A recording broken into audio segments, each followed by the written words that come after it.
Bueno, si le parece, Tomás, si está de acuerdo, y Marisa y todo el equipo que nos está acompañando, vamos dando inicio, sí, mientras que hago la presentación, damos la bienvenida, se van terminando de sumar los participantes.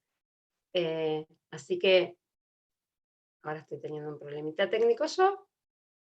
Eh, bueno, desde ya, muy bienvenidos y bienvenidas a todos y a todas a este tercer encuentro del ciclo de conferencias virtuales con debate participativo que hemos denominado Animales Venenosos de la Argentina. El mismo cuenta con numerosos avales del Consejo Profesional de Ciencias Naturales de la provincia de Buenos Aires, del Centro de Estudios Parasitológicos y de Vectores CONICET-UNLP, CEMPRAT MT del Hospital Muñiz, Instituto Nacional de Producción Biológicos de la Facultad de Medicina de la UBA. Y a lo largo de estos anteriores encuentros, de estos ciclos, nosotros hemos tratado de abarcar, de poner promocionar en realidad, de algún modo, qué está pasando con algunos aspectos que tienen que ver con la salud pública, desde lo biológico y también desde lo asistencial, ¿verdad? Es por eso que, bueno, hoy nos va a acompañar el doctor Tomás Orduna. Antes que nada, les quiero comentar que el próximo martes, vamos a estar teniendo en nuestro último encuentro a cargo del doctor Adolfo Roth, y el encuentro se va a llamar, se denomina Venenos de origen animal, composición y mecanismos de toxicidad. Como venimos haciendo charla tras charla, nosotros la metodología que estamos utilizando es que a través del chat que figura en este espacio, ustedes puedan ir haciendo las preguntas que consideren necesarias, mientras que el doctor Orduna va haciendo su disertación, para que una vez que él culmine, Marisa Espósita, una colega nuestra, que también trabaja en la Secretaría de Extensión, va a ir va a ir tomando las preguntas para hacerle al doctor. Así que bueno, esos serían más o menos algunos temas. Por ahí no sé si me estoy olvidando de algo, y si no, ya vamos a lo que es la presentación de hoy. Tenemos el agrado, la verdad que es un privilegio contar con la participación del doctor Tomás Orduna, que nos va a hablar sobre ofidios desde lo asistencial. El doctor Tomás Orduna es médico infectólogo tropicalista, es jefe del Servicio de Medicina Tropical y Medicina del Viajero del Hospital de Infecciosas Francisco Javier Muñiz de Buenos Aires, es miembro fundador y expresidente de la Sociedad Latinoamericana de Medicina del Viajero, docente libre de la Facultad de Medicina de la Universidad de Buenos Aires y profesor de la Universidad de El Salvador y de la Universidad Avaloro. Para nosotros la verdad que es un orgullo y un honor poder contar con su presencia, así que desde ya muchísimas gracias y lo dejo, le doy la palabra a Tomás para que pueda hacer su presentación. Bueno, muchísimas gracias, Ana, por la presentación. Buenas tardes a todos y a todas que están ahí del otro lado de la pantalla. Y agradezco a Marisa Espósito o a través de Marisa a todo el grupo organizador de la facultad y del museo. Realmente para mí es un gran honor. Estuve en las otras dos reuniones aprendiendo muchísimo, tomando nota, y cuando digo aprendiendo lo digo absolutamente en serio, aprendiendo. Por supuesto que con el grupo del CEPAVE muy poderoso. Conocí a Alda González hace nada más ni nada menos que hace 40 años, que fue una de las digamos, fundadoras, motor fundamental del CEPAVE ALDA, con la que llegamos a tener momentos de disertaciones en conjunto sobre aracnología, y con Jorge Williams, que tuvimos hasta la oportunidad de trabajar en la selva peruana amazónica en el año 2004, encontrarnos trabajando él en el equipo biológico y yo en el equipo social, haciendo impacto ambiental en la selva amazónica. Así que, bueno, siempre es un honor. Y tengo muchos ólogos amigos del museo, de toda la ología que se imaginan, paleo, geo, y entonces es un gran honor para mí haber sido invitado y estar con todos ustedes y con todos los asistentes. Así que, bueno, yo voy a poner mi timer para que más o menos la cosa no se me vaya demasiado.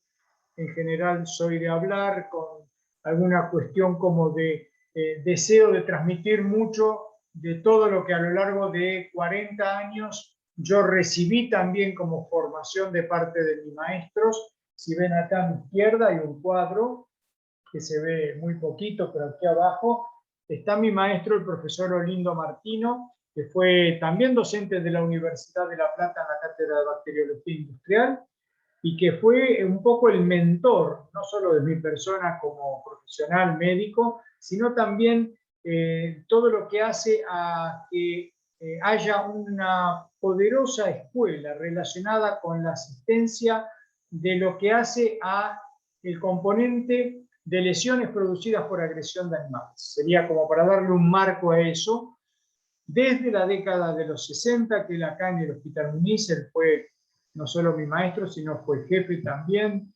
Yo estoy acá desde el año 81 y él estaba desde el año 55, y trajo esa idea a partir de toda su formación también tropicalista en el Brasil, y en mi caso yo me considero un continuador poderoso de esa escuela del tropicalismo y particularmente de este tema de agresiones animales y, digamos, manejo de las mismas, y todo un gran grupo que hay por suerte para que se siga multiplicando este conocimiento, esta posibilidad de ofertar fundamentalmente a quienes necesitan un abordaje de la mejor manera posible, integral y demás. Así que bueno, muchas gracias. Yo voy a compartir mi pantalla.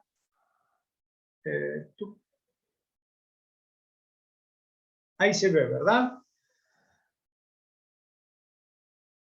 Estamos ahí, ¿verdad? Ana. Perfecto.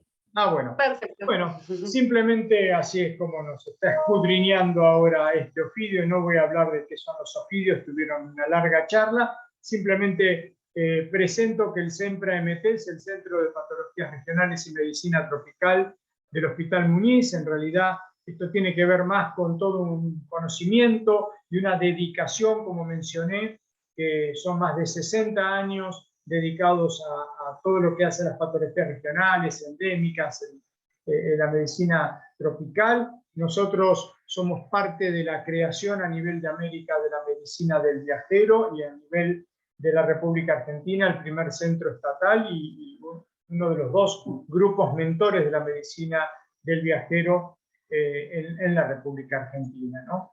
Yo, a modo de introducción, cuando puedo, porque hay tiempo, me gusta arrancar con esto, que tiene que ver con un breviario que para una charla mucho más popurrí, por decirlo de alguna manera, que hace a las agresiones de animales, pero solamente algunos términos. Nosotros mencionamos a esta área como zoopatología médica, y de hecho, acá en el servicio, en el hospital, tenemos una sección de zoopatología médica que creamos a partir del año 1987, que hoy conduce la doctora Susana Lloveras, compañera que ganó ese concurso de la sección hace unos pocos años.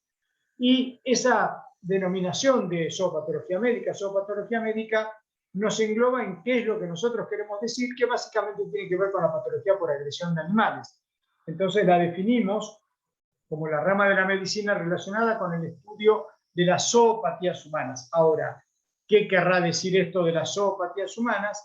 Son los accidentes provocados por picaduras, mordeduras o el contacto con fauna terrestre o acuática, es decir, patología por agresión de animales.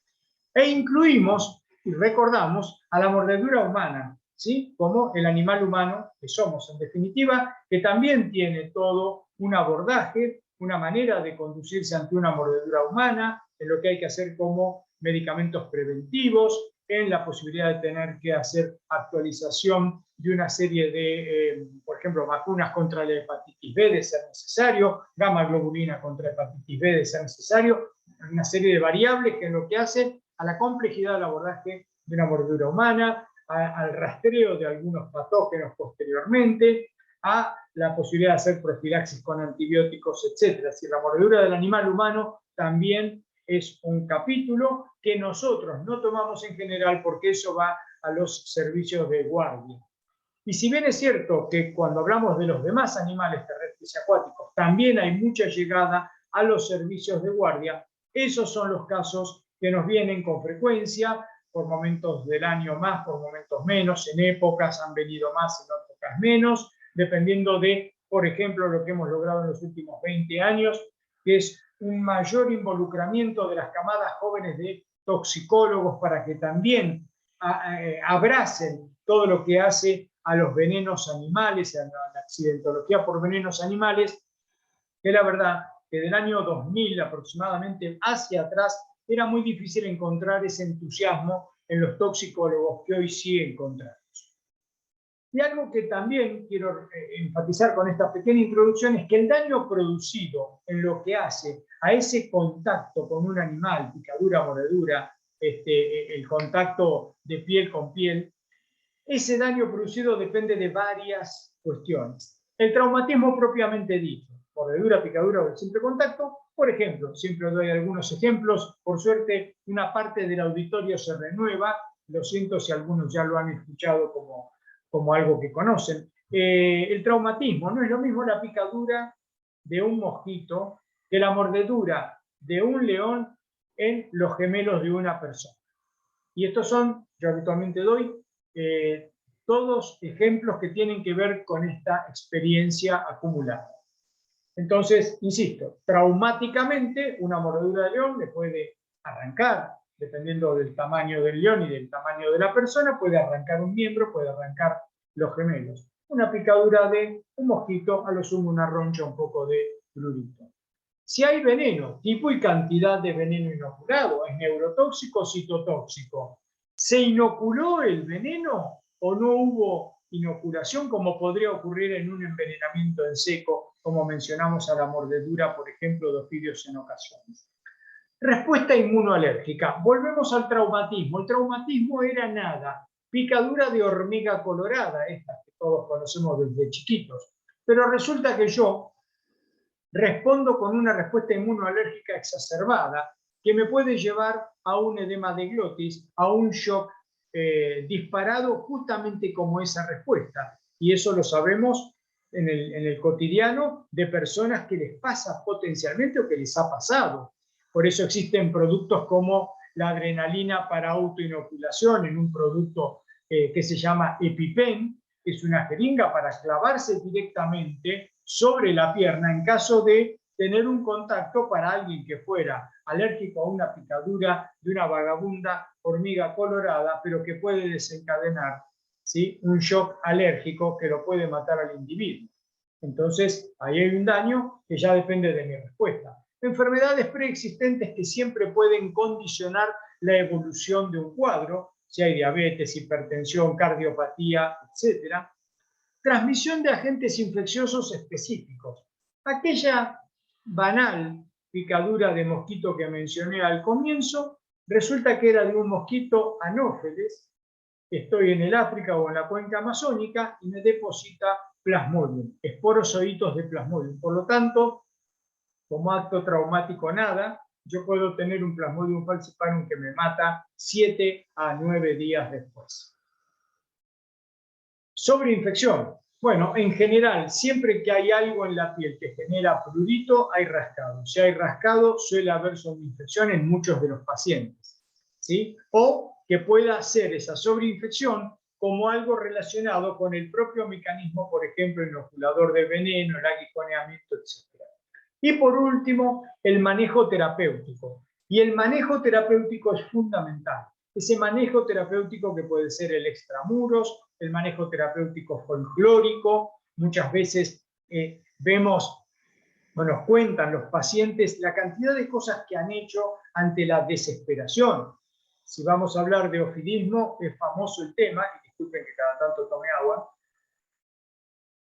es famoso el tema de los hacheros en el Gran Chaco, ¿sí? En la época en que había puro hachazo para tumbar a los quebrachos, por ejemplo, y cuando había una mordedura de ofidio, se amputaban una mano, por ejemplo, o se podían amputar un pie uno a otro, o hasta autoamputaciones como parte del anecdotario, desde lo folclórico a lo que puede pasar, y eso es de mucho más cuidado, cuando el equipo de salud no tiene un buen manejo terapéutico a la hora de tener que asistir a un paciente con una agresión de animales.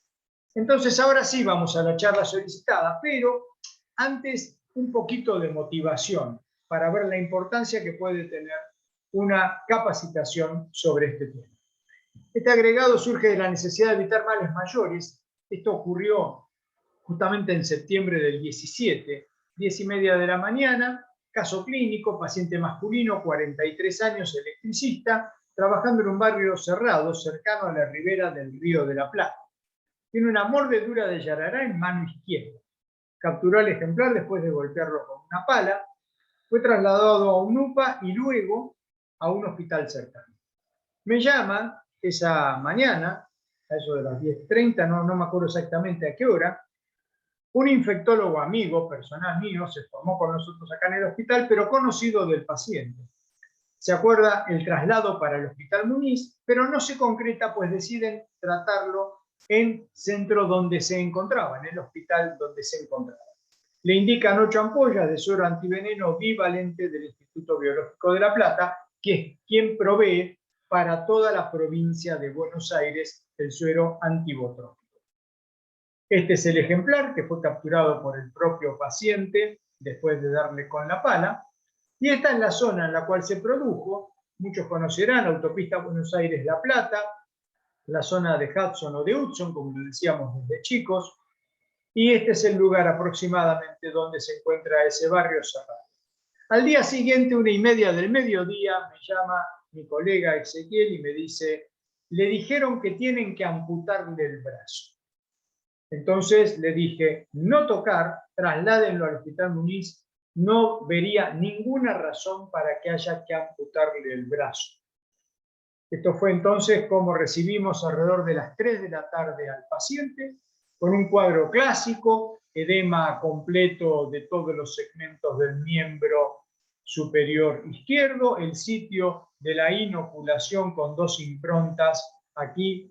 No se ven muy bien los sitios de inoculación de la impronta de los colmillos, el edema que le llegaba también a la pared del tronco, por lo cual, ante esta visión, la primera cosa es que acá no había que hacer ningún tipo de amputación.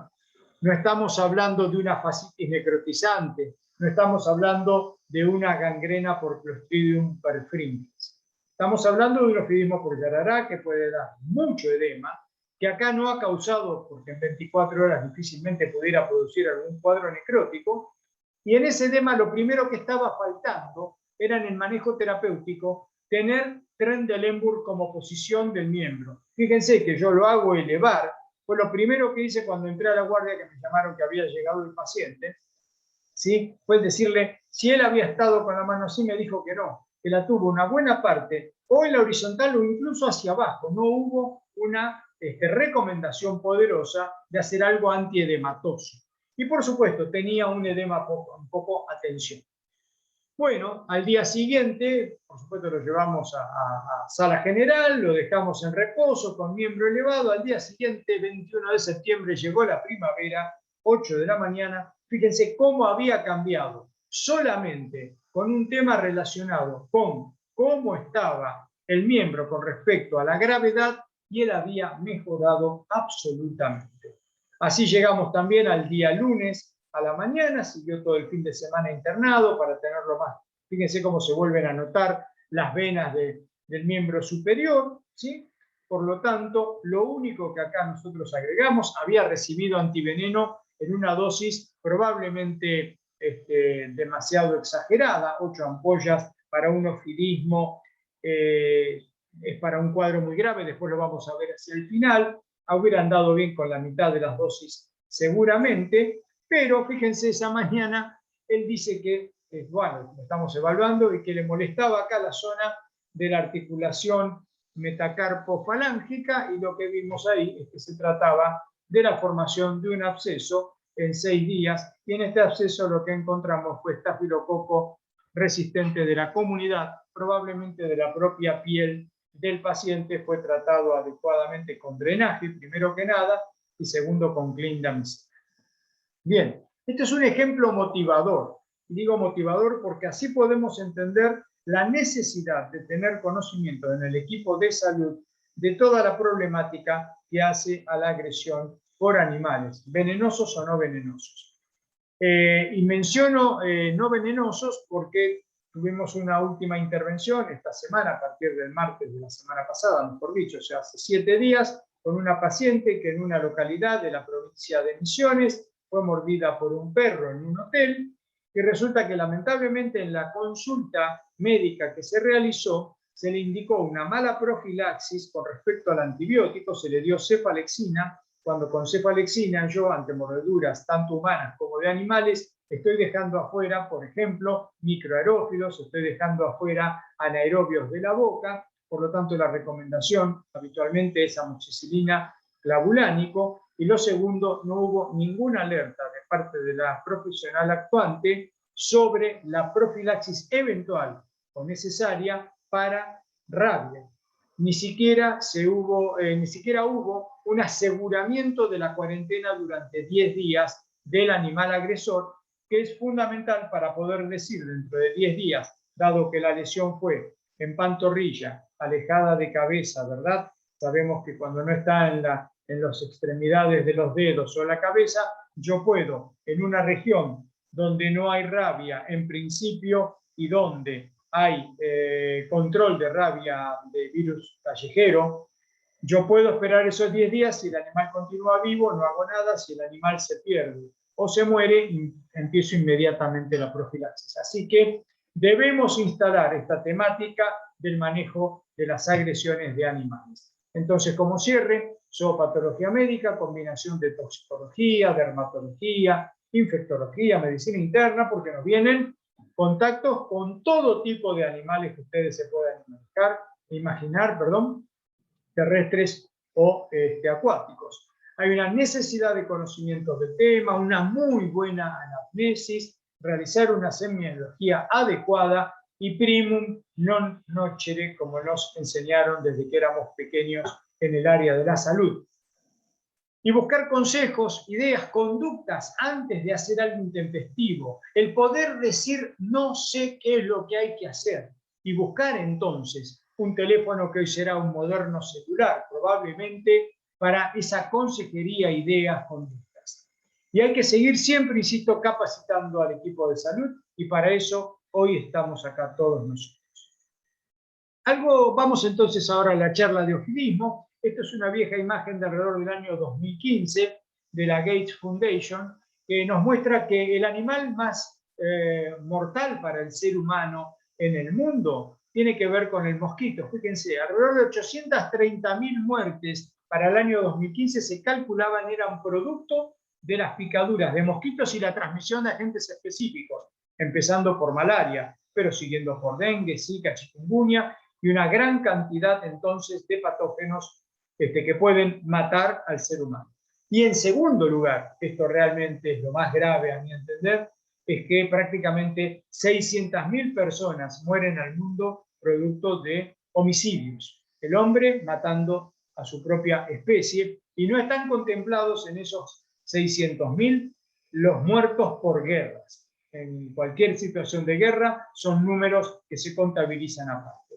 Y en tercer lugar, en ese momento teníamos a los ofidios. Se calculaban alrededor de 60.000 muertos por año en el mundo. Sin embargo, en el año 19, a propósito del Día Internacional de la Concientización sobre las mordeduras de ofidios, donde nos decían hace solo 2 años, cada 4 minutos hay un fallecido en el mundo por un cuadro de ofidismo. Nos decían entonces que los niños son especialmente vulnerables a las mordeduras de ofidios, al envenenamiento y frecuentemente se convierten en discapacitados o fallecen. Que una gran mayoría de las víctimas de las mordeduras de ofidios son personas políticamente sin voz. Políticamente no son réditos en votos, por lo tanto, por ser habitualmente granjeros de economías de subsistencia en áreas rurales pobres, fuertemente con poblaciones desplazadas, como ocurre en todos los movimientos, como ocurre en América Latina, y ser niños, todas comunidades donde lo que hace falta es que otros asumamos la voz para los que no tienen voz. Nos decía entonces en estas cifras del año 19 la Organización Mundial de la Salud, alrededor de 7.400 personas por día son mordidas por serpientes, de los cuales entre 220 y 380 en un gran más o menos, porque es difícil saberlo con certeza, en el África profunda, por ejemplo, absolutamente sin atención médica, es muy difícil saber cuántos mueren por año, India, Sudeste Asiático y hasta en la propia selva amazónica. ¿Sí? Por lo menos esos son los números que redondeados dan 2.7 millones de casos por año y alrededor de un promedio de por lo menos 100.000 casos, son 40.000 más de los que teníamos pocos años antes, y un objetivo de la salud en el mundo desde la OMS es lograr la reducción de la muerte y de la discapacidad por lo menos al 50% para el año 2030. Para eso hace falta accesibilidad a diagnóstico adecuado, que depende de la capacitación del recurso humano. Hace falta accesibilidad a la terapéutica que nos permita tener a mano rápidamente utilizable el antiveneno específico para los géneros y especies de ofidios con los cuales yo tengo que lidiar. Bueno, en nuestro país por supuesto que esto pasa. Fíjense el año 2011, bueno, tenemos siempre la posibilidad de buscar todo cómo se va actualizando en los medios ahora. Una mujer en Córdoba grave, mordida por una yarará, o este ofidismo que ocurrió en el mes de noviembre, un mes antes del anterior, en San Pedro, provincia de Buenos Aires, una mujer de 65 años con varias cuestiones que le ponían en más riesgo, vivía en la orilla del río Paraná, era una mujer de bajísima condición social, obesa, mórbida, diabética, fue trasladada a nuestro hospital y murió en la terapia intensiva de nuestro hospital, lamentablemente. En los años que van desde el 95 al 2007, en esos 12 años, vimos cómo fueron ascendiendo las tasas de los registros de accidentes por animales ponzoñosos, básicamente en un gran popurrí que abarca arañas, ofidios y escorpiones en nuestro país, y que fueron increyendo. Pero fueron increyendo ¿a partir de qué? A partir de la gran eclosión, casi como una enfermedad emergente, de lo que hace a la accidentología por escorpionismo, que saben todos, ha habido una gran eclosión con la distribución del Titius, que ya sabemos ahora, gracias al nuevo conocimiento que adquirí la semana pasada, no es Trivitatus, sino que es Carrilloy, a partir de la clasificación de Ohanguren, nueva, con todo el grupo que presentó el trabajo, ¿sí? Y esa expansión por su partenogénesis que le permite estar hoy en La Rioja, en Mendoza, en San Juan, etc. Y fíjense que cuando vemos a Kilo Gris, ya en estos 12 años veíamos la caída del número de registros de casos producidos por ofidios. El ofidismo descendió en un 60%, desde 1.600 casos en el 2002, por ejemplo en este quinquenio, a solo 890 en el 2007.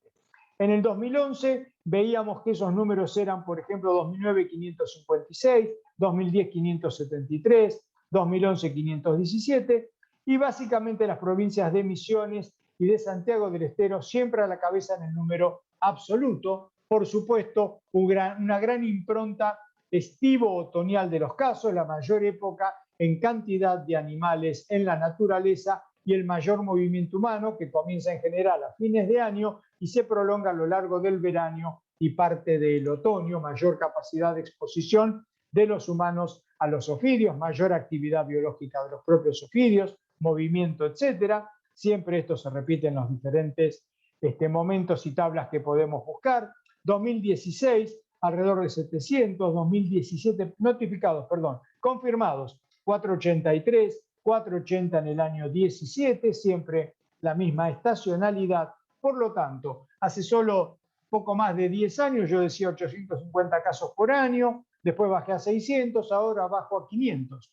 No hay una explicación clara, pero entre las que se pueden poner sobre la mesa, la expansión de la frontera agrícola, valga la redundancia, fuertemente la zoquización del campo con la destrucción de todo lo que hace al monte, ha disminuido fuertemente los ecosistemas para el desarrollo vital de los ofidios. ¿Sí? Si bien en parte al comienzo, cuando se invade, se intrusa un territorio, por ejemplo, semivirgen, para después desmontarlo, puede haber ahí en quienes trabajan un mayor riesgo. Posteriormente eso queda como un campo absolutamente arado, medio arrasado, con soja, y ya no hay capacidad para que sobrevivan los ofidios. Más del 97% de los accidentes en nuestro país de importancia sanitaria por el veneno, pensando en Botrops, Crotalus y Micrurus, corresponde a Yarará, ¿no? Más del 97%. El NOA y NEA, como ya mencionamos, los lugares más importantes geográficamente, el verano, la mayor incidencia. Fíjense que 1 de cada 4 corresponden a un grupo muy curioso, diría que es cuando los niños maduran a adolescentes y pueden ya desplazarse, moverse con menos fiscalización materno-paterna, o porque empiezan a tener algunas tareas o ayudan en el campo, ¿sí? Por diferentes variables es llamativo que 1 de cada 4 corresponden a solamente esa década de la vida. 2 de cada 3 masculinos, fuertemente asociado en general con tareas que fuerzan al contacto potencial con el accidente ofídico, y 70, algunas veces hablamos de más de 80% de los accidentes se dan en el tercio inferior de la pierna y en el pie.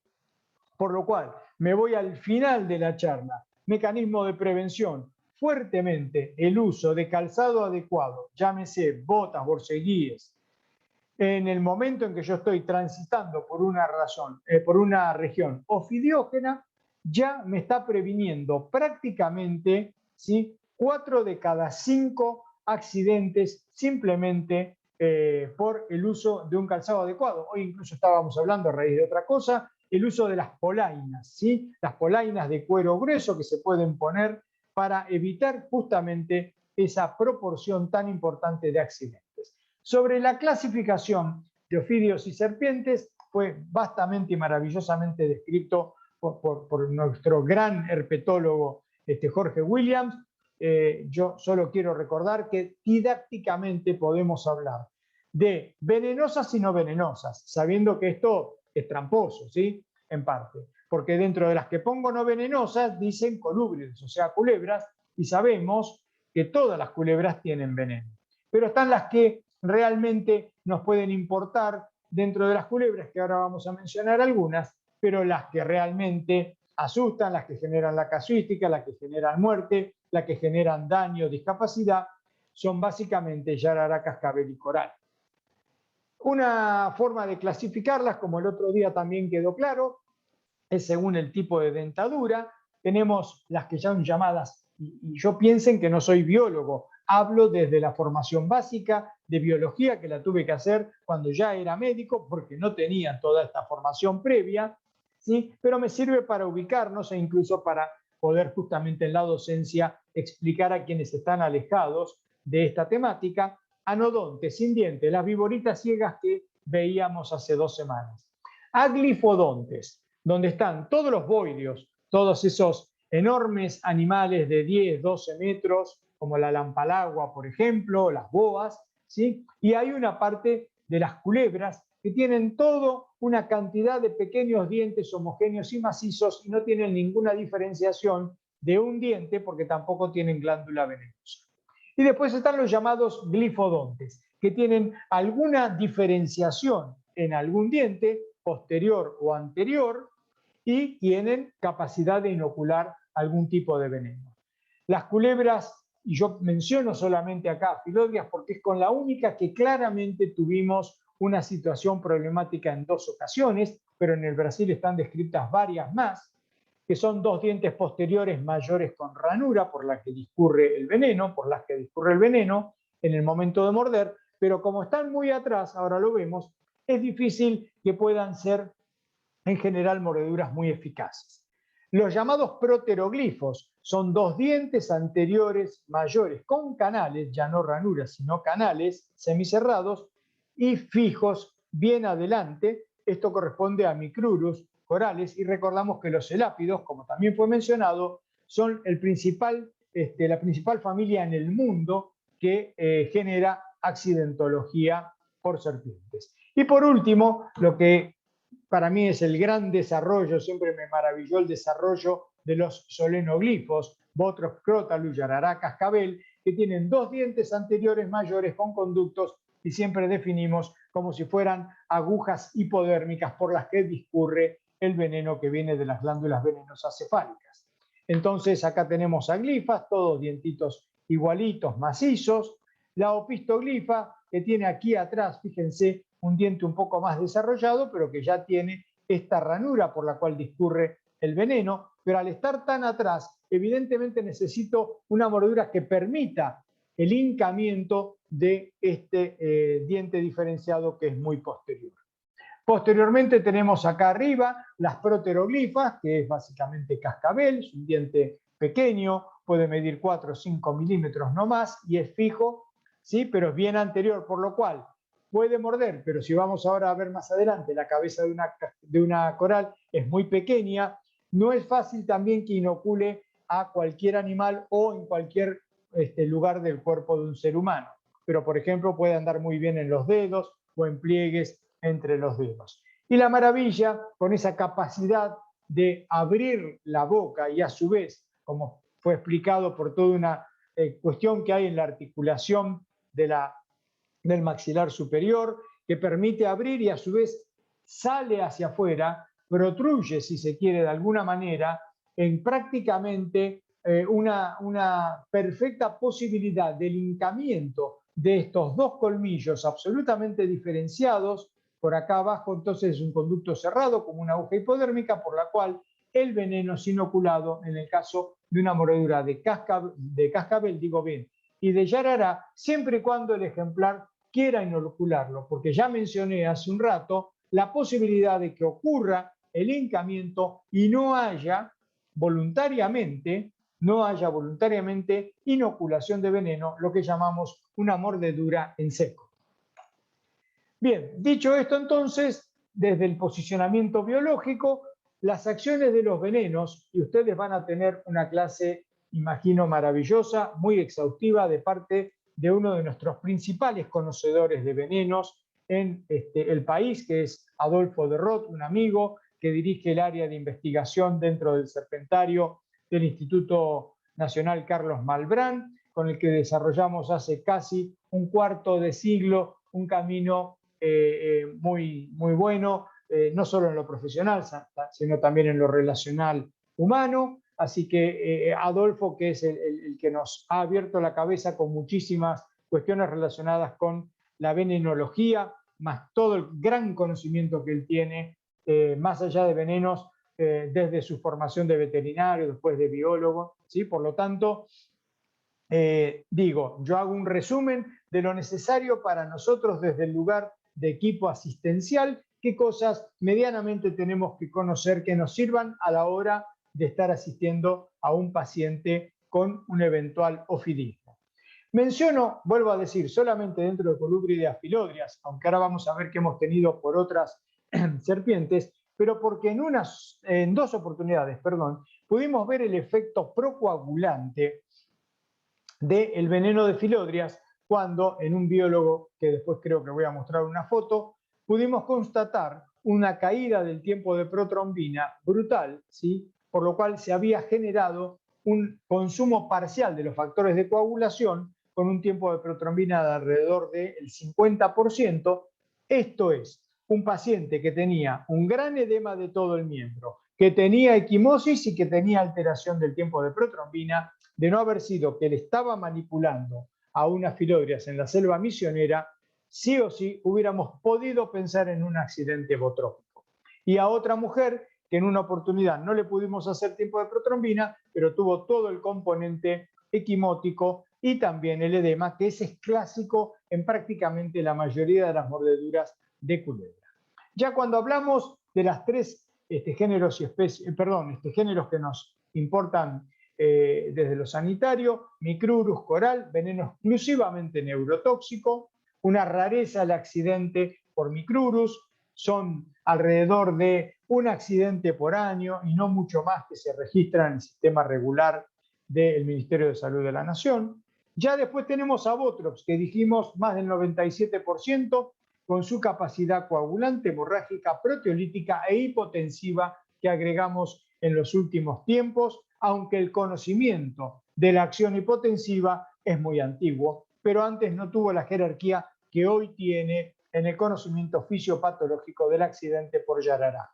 Y por último, un accidente que se puede ver de tanto en tanto, me permito decir, que es el accidente por cascabel, por Crotalus, aunque podría haber puesto algunas cosas que en algún momento me dieron mucha bronca, mucha impotencia, que era ver un titular del diario El Territorio de Misiones hace como 10 años, cuando anunciaba el fallecimiento de un niño o niña, no recuerdo ahora, que había transitado por 3 o 4 hospitales, donde todo el tiempo había sido pensado que se trataba de un accidente botrópico, se trataba de un accidente crotálico, estaba el componente de daño miotóxico, había mioglobinuria, no fue pensado y terminó falleciendo en el Hospital de Niños de Posadas después de 3-4 días con insuficiencia renal y tardíamente sin poder ya neutralizar un veneno en el que había pasado ya 3 días por lo menos con esa insuficiencia renal.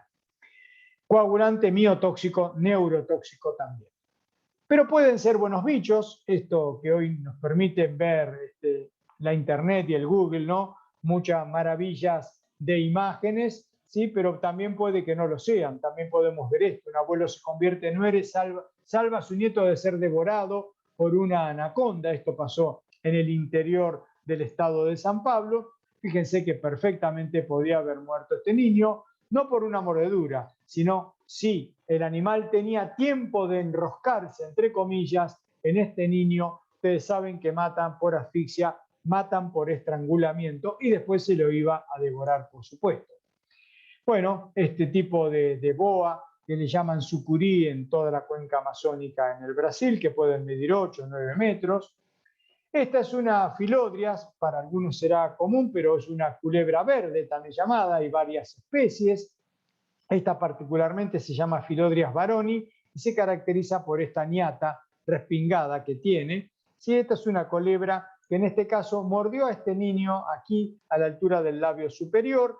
El tío era yo diría, un vendedor de mascotas y de animales exóticos. En parte podría permitirme, nunca lo sabré, si era también un traficante de animales que están prohibidos, sean comercializados, sean sacados de sus nichos ecológicos, ¿sí? Y mucho menos saben ustedes, como le puede pasar a los loritos barranqueros o le puede pasar a las tortugas, tampoco con serpientes pueden ser vendidas sin una serie de recaudos por lo menos y autorizaciones. Bueno, yo siempre me pregunto si esta mordedura, que acá están las marcas de los colmillos, perdón, de los dientes de las Philodrias, no llegó a inocular veneno, hay un poquitito de edema, producto quizás de la respuesta a la saliva.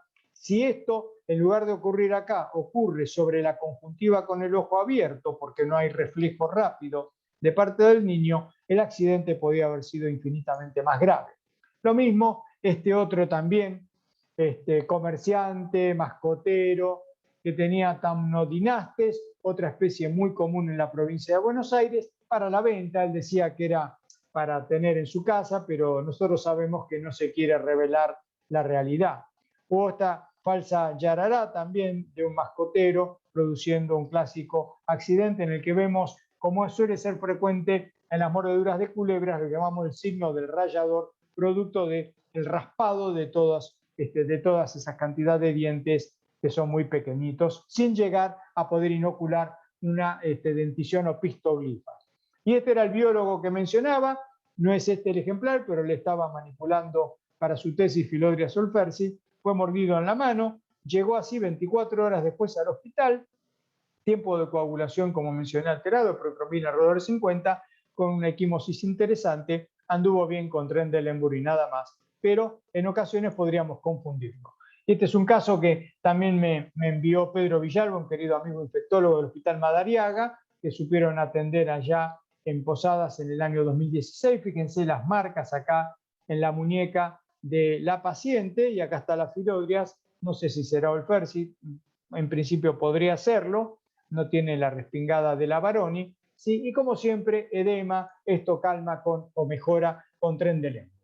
Vamos ahora un poco al ofidismo por Botrops. El otro día vimos que prácticamente la totalidad del territorio argentino uno puede exponerse a un accidente por algunas de las especies de Botrops, ¿sí? Sea por alternatus, por diporus, ya le sacamos la palabra Nigüedi, ahora es solamente diporus, amoditoides que llega hasta el sur de la Patagonia, la yararaniata, todas las especies, que son 4 por lo menos reconocidas en la provincia de Misiones, y a partir de la charla del otro día con Jorge, ahora agrego Matogrossensis y Jonatani a nivel de las yungas de la entrada desde Bolivia por las yungas de Salta y de Jujuy, para tomarlas en cuenta a estas otras 2 especies. En principio, todas las mordeduras de Botrops pueden dar lo mismo desde el punto de vista del cuadro clínico, independientemente de cuál sea la especie. Esto es para mostrar esto que mencionábamos, la capacidad de apertura de la boca, de un ejemplar solenoglifo, y como en la apertura, por todo el movimiento que hay muscular y articular, salen y protruyen hacia adelante, fuera de sus vainas envoltorias gingivales, los colmillos, y ahí vemos claramente como si fuese líquido cefalorraquídeo, esa pequeña gota que tiene el veneno.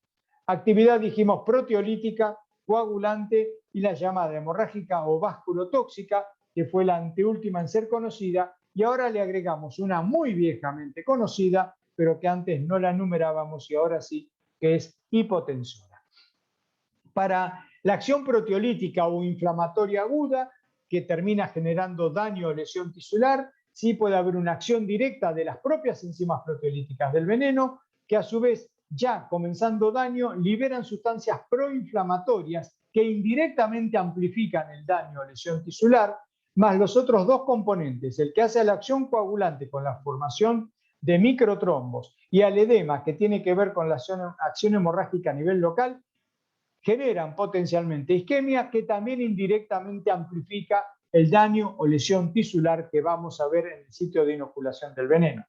La acción coagulante es porque hay componentes del veneno que actúan sobre el factor 10, sobre la protrombina y sobre el fibrinógeno. Por lo tanto, lo que termina generando es un efecto trombina símil, donde puede haber un consumo total de los factores de coagulación y puede haber desde prolongación del tiempo de coagulación hasta la incoagulabilidad sanguínea, sabiendo que la incoagulabilidad sanguínea per se y solo por ella no es la generadora de los grandes sangrados, sino que los grandes sangrados están en principio permitidos como acción del veneno a partir de lo que implican la presencia de estas metaloproteinasas, llamadas genéricamente hemorraginas, que actúan sobre los endotelios, generan ruptura de la integridad vascular y son las verdaderas causas de hemorragias, pero a esto le agrego después la potencial falta de capacidad de coagular por el consumo, y entonces la incoagulabilidad sanguínea se agrega al daño endotelial. Y por último, la acción hipotensiva que agregamos hace poco, pero fíjense, la bradiquinina como péptido hipotensivo en los seres humanos fue descubierto en 1949, en ratones también, pero en el año 65 en Brasil se descubrió que el veneno de la Botrops yararaca, sí creo que era la yararaca, tenía sustancias que potenciaban a la bradiquinina. En un trabajo no publicado bajo lo que hace a la reserva potencial de propiedad intelectual / patentes, ¿sí? Ese trabajo fue publicado, fue tomado por investigadores de un laboratorio privado en Estados Unidos, y de ahí se desarrolla el primero de los priles, el captopril, en 1979, que dio origen a todos los priles, el más conocido el enalapril por todos, quien no conoce el enalapril a esta altura.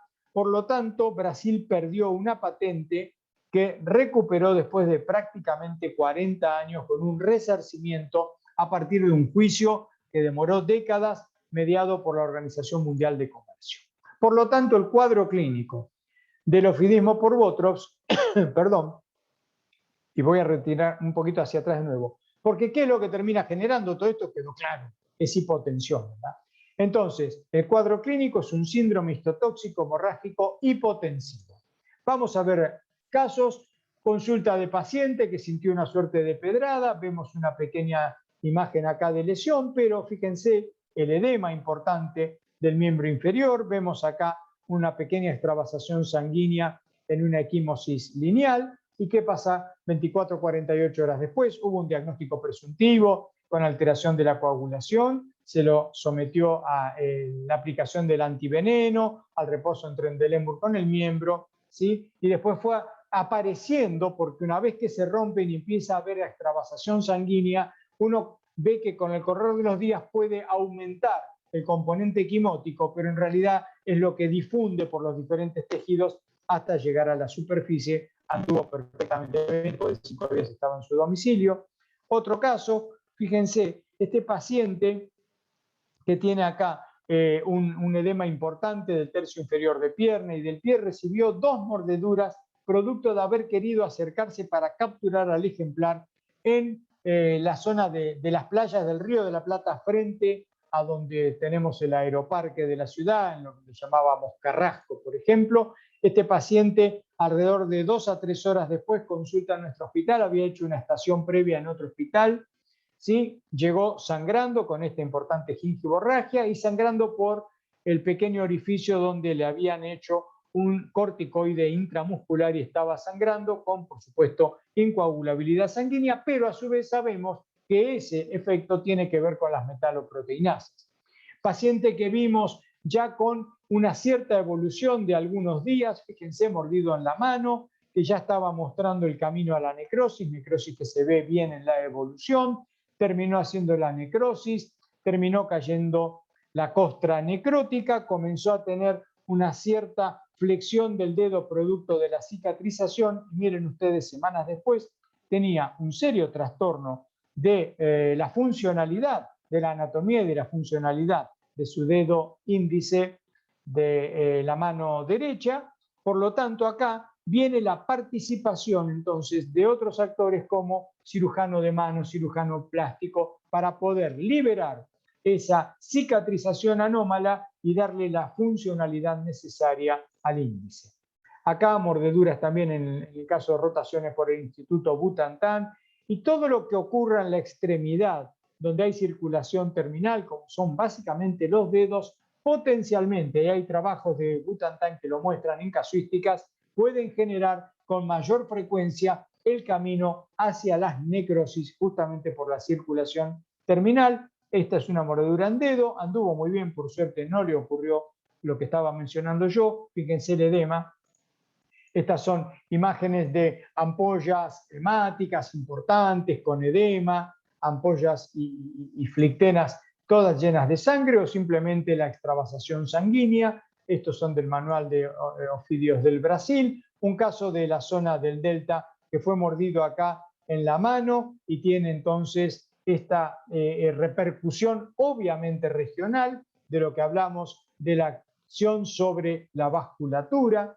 Un niño mordido en la zona cercana a Bahía Blanca, hijo de un puestero de campo, que fue mordido andando en pata pila en un pie, sí, pero resulta que después él también quiso capturar al ejemplar y recibió en el otro pie, por lo tanto tuvo 2 mordeduras. Esto es algo del antiguo, diría, como se expresan nuestras comunidades originarias, no en el antiguo, cuando no puedo decir cuántos años, pero en el antiguo, aunque esto pasó en la década del 80, ¿sí? Tiene que ver con algo que hoy no deberíamos aceptar. No podemos trasladar a una paciente con un accidente ofídico desde prácticamente Bahía Blanca a Buenos Aires. Estas cosas hoy sabemos y abogamos fuertemente con la capacitación, con la distribución del antiveneno, que todo esto se tiene que resolver en lugares locales o a lo sumo regionales de acuerdo a la complejidad necesaria. Tenía un poquito de gingivorragia, anduvo muy bien, pero fíjense ustedes que hasta que llegó a nuestro hospital, prácticamente 14, 16 horas después del accidente, hasta ahí no había recibido antiveneno, podía haberle ido mal. Un muchacho de la localidad de Quilmes, y esto para mencionar el transporte pasivo de ofidios, descargando leña de quebracho procedente de Santiago del Estero en una pizzería en la plaza de la estación de Quilmes, recibe entonces una mordedura de una yarará que estaba entre las leñas y tuvo un clásico cuadro con importante edema de todo el miembro, de la pared anterior del tórax, la equimosis que vemos. Lo mismo otra señora que no es de mi experiencia particular, era del profesor Olindo, que también muestra cómo desde una mordedura en mano puede haber, a partir de la acción del veneno a distancia, la presencia de la expresión del trastorno producido por las metaloproteináceas. Fíjense esta mujer, qué extensión que tenía alejada del sitio de la mordedura, acción también, por ejemplo, que puede facilitarse en zonas de apoyo. Otro paciente que tuvimos ocasión de ver aquí, ya con la necrosis de la extremidad del cuarto dedo, de varios días de evolución para cuando llegó a la consulta. Ahí lo que hace falta es trabajar con traumatólogo, con cirujano plástico y demás. Y un caso que remeda al anterior, pero mucho más nuevo. Este es un caso que ocurrió el 22 de agosto del 2021 en la isla Talavera, en Zárate. Una persona que estaba en su casita de la isla limpiando plantas y demás, mete la mano en esta planta que era una suerte de bromelia o algo parecido, y al meter la mano para sacar hojas secas, recibe la mordedura. Fíjense ustedes cómo estaba acá. Esto es cuando ingresa en el hospital de Zárate, le hicieron antiveneno, después lo trasladaron por su prepaga a una institución en Capital, y nosotros lo vemos días después, cuando tenía algo similar a lo de este paciente, en una etapa intermedia, para ver la conducta, que en principio suele ser dejar que se produzca la suerte de momificación de toda el área necrótica, seguirlo de cerca, trabajar con un plástico, con los cirujanos de mano, y después se verá, como está ocurriendo con este paciente, se le está realizando un injerto.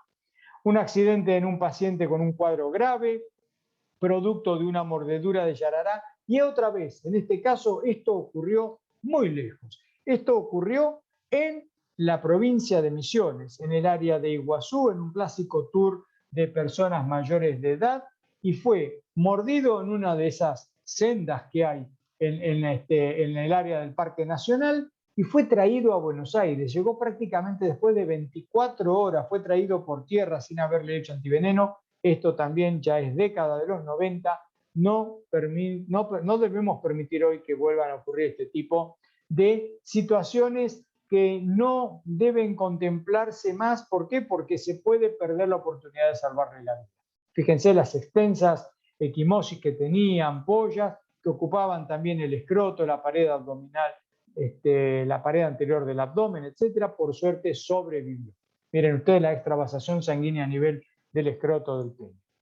Un accidente producido aquí nomás, reserva ecológica en la zona de Avellaneda, donde se hizo todo lo que es la recuperación de las tierras bajas entre el acceso sudeste y el Río de la Plata, el Siamse, jugando al fútbol ahí, cae sobre un pajonal, cuando fue tacleado por uno de los jugadores contrarios. Él siente algo en la cabezota, y ¿qué es lo que tiene acá? La mordedura, la impronta de los dos colmillos de una yarará. Fíjense el edema importante que tiene, paciente que está acá, vino al Hospital Muniz, lo trasladamos a la Casa Cuna porque no tenemos terapia para menores de 16 años, un chico de 11, 12 años en ese momento. Entonces, ¿por qué? Porque es un cuadro grave, ocurre en extremidad cefálica, puede producirse edema de la encrucijada aerodigestiva que puede obligar a una intubación. Por lo tanto, fue trasladado inmediatamente después de la consulta acá. ¿Sí? Acá se ve más de cerca. Y por último, cuando ya va mejorando, 48 horas después, y la última consulta acá a 5 metros de donde yo estoy, en uno de nuestros consultorios, en la última evolución que hice. Todo esto después en reabsorción, no tuvo alteración de la visión, así que era cuestión de tiempo ahora esperar la reabsorción del material equimótico. un paciente que fue mordido en el centro de la ciudad de Avellaneda, prácticamente en la avenida Mitre al 1000, para que se den una idea. Edificio es un biólogo de hecho, digamos, no ha estudiado biología, pero es alguien que gusta mucho de la biología de las serpientes. De hecho, en su casa ha tenido yararaes o ha tenido cascabeles y otros ejemplares. En este caso, la mordedura de una de las ejemplares de yarará aquí en la mano, y a la hora y poco más de hora y cuarto, hora y media, es cuando yo lo veo acá en la guardia del hospital, perdón, en la terapia intensiva del hospital, porque lo habían llevado inmediatamente a la terapia, con este sangrado tan vívido que está expresando lo que mencionamos, el tema de las metaloproteinasas y el tema de la coagulación alterada completamente. Tenía más de 30 minutos de coagulación, y fíjense, por primera y única vez el haber visto, no sé si les dice cómo le gustan las serpientes, un tatuaje de una de ellas. Fíjense todo este trayecto por el torrente linfático que está mostrando una linfangitis que es absolutamente provocada por la respuesta química, ¿sí? Por el daño químico sobre el linfático del veneno absorbido desde la extremidad de la mano. ¿Cuáles pueden ser las complicaciones? Síndrome compartimental, abscesos, necrosis, amputación, choque, insuficiencia renal aguda y las complicaciones post-tratamiento. ¿En qué porcentajes? No tenemos buenas estadísticas en nuestro país sobre esto, y tomamos entonces las de un lugar de formación habitual para nosotros, Brasil, y dentro de ellos el Hospital Vital Brasil, que está dentro del Instituto Butantan en San Pablo. Síndrome compartimental, 1.4%. Abscesos es muy variable dependiendo de qué región del Brasil hablemos, y probablemente con nosotros, que tiene que ver con los cuidados también, con el tratamiento folclórico, entre 1 y 18%. La necrosis, por supuesto, también variable. Dentro de los componentes que pueden estimular a la necrosis, recordar el torniquete, que está absolutamente proscripto. Fíjense qué variable, las estadísticas entre 1 y 20%. La amputación, una de cada 200 personas tiene algún tipo de amputación. El choque está dado por esa acción hipotensora, por esas captopril, captopril no, en realidad bradiquinina símil, que tiene entonces el veneno de Botox. Insuficiencia renal aguda, en esto hay mucho de falta de hidratación adecuada y retraso en la administración del antiveneno, de medio a 13%, y por supuesto las complicaciones post-tratamiento, que se ven cada vez menos, puesto que los sueros son mucho más purificados en la actualidad. Viejas imágenes en Argentina o Brasil de amputaciones espontáneas post-mordedura de ofidios, imágenes muy trágicas que no quisiéramos ver, pero que lamentablemente, como vemos en esta imagen de una revista del año 2006 en Ecuador, esto puede ocurrir en este caso por una Botrops asper, con el retraso que hubo, con un férreo torniquete y la dificultad, la imposibilidad de acceder prontamente a la asistencia médica adecuada, que cuando se presenta a la consulta termina, como reza en el artículo, con la amputación de este joven adolescente. Lo vimos en nuestro hospital, junio del 2015, una consulta que llegó de un paciente desde el Hospital Argerich, masculino, 45 años, venía del área rural del Paraguay y vino a ver qué se le podía solucionar hasta acá, hasta nuestro país. Llegó por el Argerich por un familiar, lo trajeron acá y lo único que dijimos es esperar a que termine de momificar y que los traumatólogos resolvieran la mejor amputación, que terminó siendo, acá lo tengo abajo anotado, hablé posteriormente con el médico que lo había traído y terminó con una amputación aquí a nivel transmetatarsiano, y estaba en ese momento en trámites para la prótesis para mejorar sustentabilidad.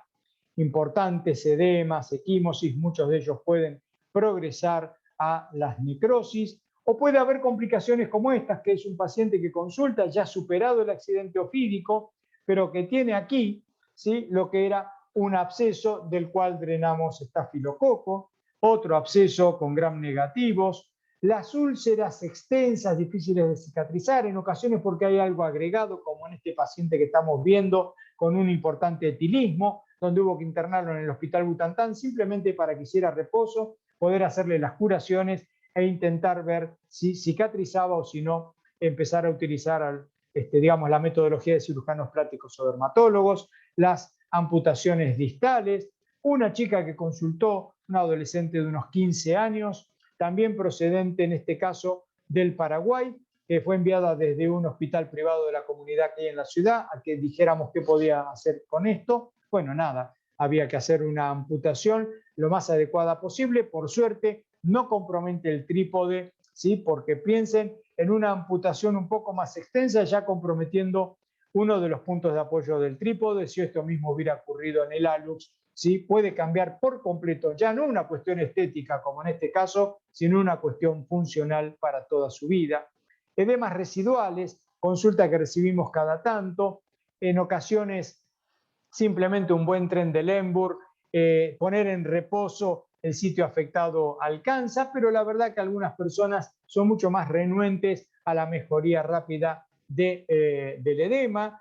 Las complicaciones que mencionamos, en este caso una artritis post-mordedura, o las articulaciones o las secuelas anátomo-funcionales, como ven acá, en un paciente que la foto la sacamos en ocasión de estar atendiéndolo por una histoplasmosis crónica en nuestro servicio procedente de Entre Ríos.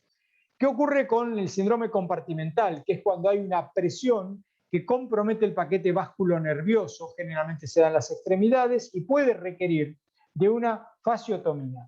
La fasciotomía tiene que ser hecha en el paciente adecuado y por el personal idóneamente entrenado para poder hacer una fasciotomía, ¿sí? Que va a liberar, que va a mejorar un miembro que de lo contrario puede tener, a partir del trastorno vasculonervioso, una necrosis importante de todo el miembro por isquemia, pero tiene que ser hecha por quien sabe y en el paciente adecuado, ¿sí? Por supuesto que algunos pacientes tienen mucha suerte y puede quedar solamente un costurón, si se quiere, con respecto a lo que fue la fasciotomía, que le permitió salvar ese miembro con el conjunto de medidas, empezando por el antiveneno, como este paciente que estábamos viendo en la zona de Santarém, en el Amazonas brasileño. Les puede ir mal a los pacientes. Mujer, 36 años, Chaco profundo, que viene acá con 36, como mencioné, pero esto comenzó el calvario de su vida a los 12 años después de una mordedura de Yarará en la provincia del Chaco, que fue generando por cicatrización anómala este pie que ustedes ven totalmente deformado, que terminó con un mal perforante plantar, y la única respuesta que le pudimos dar fue, por supuesto, la amputación supracondilia. Y esta mujer, que yo la estuve atendiendo en Santarém, allá en uno de los viajes amazónicos, y que consultó, yo pensé que tenía alguna patología de esas congénitas, del pie bot y demás. No, esta mujer a los 4 años de edad sufrió una mordedura de lo que ellos dicen una cobra me mordió, me picó en la época, ¿no? Y lo que tuvo fue una lamentable intervención de alguien del equipo de salud que con el fin de liberar el edema le cortó tendones sin posibilidad de tener ningún tipo de reparación, y el pie fue creciendo como pudo, y ella me contaba, a los 12 años este pie ya estaba así. Recuerden al comienzo, primum non nocere, si no sé, no hago, consulto.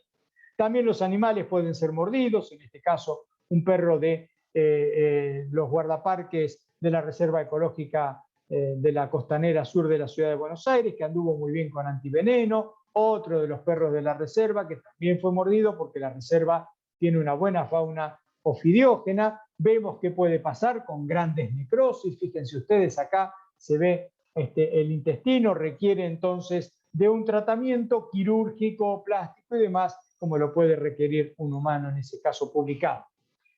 ¿Cómo clasificamos el cuadro clínico que tiene que ver con el abordaje terapéutico? Ustedes todo esto lo pueden mejorar y leer más detenidamente en las recomendaciones nacionales, que ahora las vamos a mostrar, en leve, moderado y grave, porque en base a lo leve, moderado y grave yo voy a proceder a indicar una cantidad adecuada de antiveneno. El caso leve, dolor local, edema leve o ausente, manifestaciones hemorrágicas pueden o no estar, y nosotros seguimos acá en conjunto con la escuela brasileña, que puede haber o no alteración del tiempo de coagulación.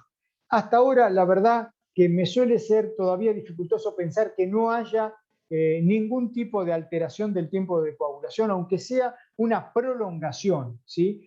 poniendo el tiempo de coagulación normal hasta 12 minutos, que un paciente no tenga un poco más, 15, 17 minutos, o sea que está prolongado pero no incoagulable, o que tenga una caída del tiempo de protromina de acuerdo a lo que yo pueda hacer.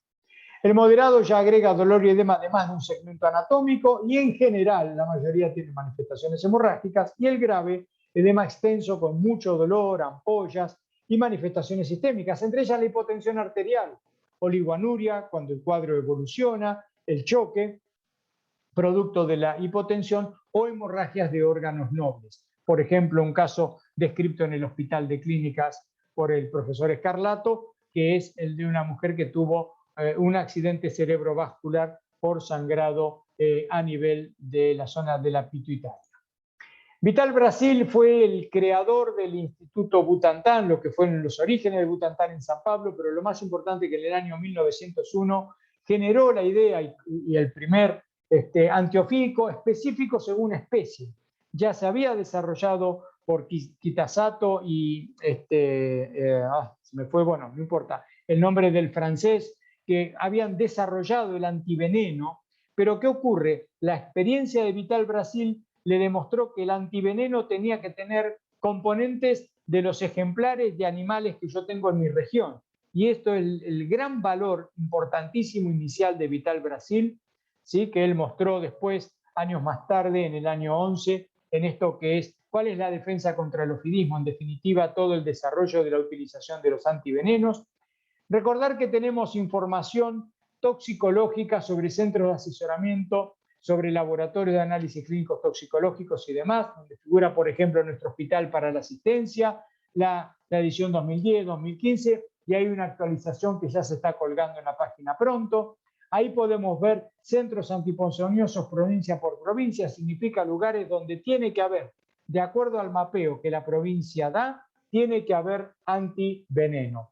Por lo tanto, si yo me voy a desplazar por alguna razón a un lugar que no conozco, voy a hacer trabajo de campo, estoy preocupado para saber si habrá o no habrá antiveneno en caso de un accidente, yo puedo saberlo a partir de incluso la utilización del sitio online. Después tuvimos la guía de prevención, que después de prácticamente 37 años, recién se pudo actualizar en la Argentina en el 2007, se hizo una nueva edición en el año 2014, se puede bajar de internet, y ahí vamos a ver entonces cuánto tenemos que usar para un leve, un moderado y un grave. En base entonces a la cantidad aproximada de veneno a neutralizar, de acuerdo a lo que neutraliza cada ampolla de antiveneno, nosotros tendremos así para un leve de 2 a 4 ampollas, moderado de 4 a 8 y para el grave más de 8 ampollas. Lo mismo va a ocurrir, y me adelanto, para la clasificación después y la utilización de antiveneno para el caso de Crotalus, y para el caso de coral todos se consideran graves, por lo tanto hay una sola dosificación inicialmente. Algunas cosas que uno fue agregando es la utilización del corticosteroide como una terapia coadyuvante que disminuye el efecto inflamatorio sistémico, así que eso ha sido comprobado ya años atrás. En general, muchas veces se ha utilizado el corticoide simplemente para aquello de intentar evitar un shock anafiláctico por el uso de un antiveneno heterólogo producido con plasma de caballos, y resulta que en realidad también eso que no va a ser inhibido porque un shock anafiláctico necesito adrenalina si se produce, y no va a ser inhibido por dexametasona, y voy a necesitar adrenalina, hidrocortisona, etcétera. Pero si esa dexametasona, ya en estudios hechos adecuadamente, han demostrado a nivel del Instituto Butantan que favorecen, entonces tienen un efecto benéfico sobre el edema. Cosas que hay que hacer fuertemente: tengo que retirar todo aquello que pueda disminuir la circulación, como por ejemplo en este caso este anillo. No hay que hacer torniquetes, mucho menos doble torniquetes que pueden llevar a favorecer las necrosis y las amputaciones. No hay que golpearse, no hay que cortarse desesperadamente y encima por haber sido mordido por una culebra, y fíjense todo el autodaño que se produjo a este pescador en Formosa. ¿Sí? Y puede haber respuestas que tienen que ver con lo inmunoalérgico prolongadas, ¿sí? Como la enfermedad del suero, entre 7 y 21 días posteriores, con el rash, con la fiebre, poliadenopatías, etcétera, ¿sí? Que deben ser tratadas de manera adecuada. ¿Y qué puede pasar? Puede pasar que un accidente ofídico de manera excepcional tenga una recirculación de toxina porque ha quedado a nivel de alguna ampolla, que ha quedado a nivel de los tejidos, y cuando la neutralización no es lo suficientemente prolongada, en una reabsorción, como nos pasó lamentablemente con este paciente en el año 2015 o 2014, acá está, enero del 2015 exactamente, ¿sí? En la localidad de San Nicolás. Este muchacho tuvo mala suerte, lo que no le había pasado inicialmente, a los 4 días es dado de alta, ¿sí? Y una semana después del accidente, habiendo tenido recuperación del tiempo de protrombina, disminución del edema y demás, hace una reactivación de todo el cuadro y tiene la mala suerte de un volcado de sangre intraventricular. Cierro diciendo que se le hizo nuevamente antiveneno y por suerte, después de algunos meses, el paciente recuperó 100% su funcionalidad neurológica y hoy está jugando al fútbol profesionalmente. Permiso, ¿están ahí Marisa y Ana? Sí, estamos. No sé si pasar a la última parte y en función de la hora dejo Crótalos y Micrurus. Ustedes me aconsejan y voy hacia el final. Sí, como quieras vos, me parece que está muy interesante, así que Sí, si quieres ir redondeando está buenísimo. redondeo más que seguir entonces. No, seguí con esto, me parece que está bárbaro, ¿sí? Bueno, entonces sigo con rápidamente Crótalus y Cascabel. Ya que tenemos esta oportunidad, les pido disculpas un poco prolongado, pero bueno, como verán, esto es mucho contenido. Bueno, vamos ahora a Crótalus. Muy interesante. Gracias. Crótalus, 2%, más o menos, 3% de los accidentes. El público escribe que siga. Así bueno, perfecto. Sigo entonces, gracias por el aliento. Con respecto a Cascabel, dijimos neurotóxico, miotóxico, coagulante, son las 3 acciones. Neurotoxicidad por la famosa fracción crotoxina, que muchos habrán escuchado por su intento de utilización como citostático o en patología oncológica. Se produce una acción presináptica, ¿no? Con liberación de acetilcolina que bloquea la unión neuromuscular, parálisis musculares. Claramente parálisis musculares es lo que produce una miositis que se va a traducir por mialgias y por mioglobinuria, que puede llevar insuficiencia renal, y la acción coagulante también, una trombina símil, que es similar a lo que pasa en el modelo de Botrops, pero se ven no más del 50% de los accidentes, cuando en Botrops prácticamente la totalidad tienen esta acción procoagulante.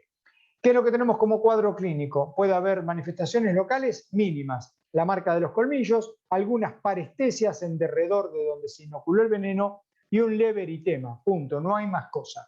Lo importante es lo sistémico, general, postración, sudoración y como todos los venenos neurotóxicos, aparte de la sudoración, náuseas, vómitos y trastornos del sensorio, a más o menos inquietud, somnolencia. Las neurológicas concretamente, facies miasténica, la oftalmoplejía, la diplopía, la alteración de la deglución, todo lo que va generando ese bloqueo de la transmisión neuromuscular del impulso.